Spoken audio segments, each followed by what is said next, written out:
tanong sa aking isipan. Bakit kailangang husgahan ang iyong nararamdaman?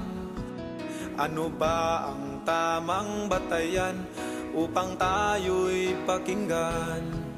Dapat mataas ba ang iyong pinagmulan? Kahit nasasaktan ang aking sarili, pilit na itinatago at walang sinasabi.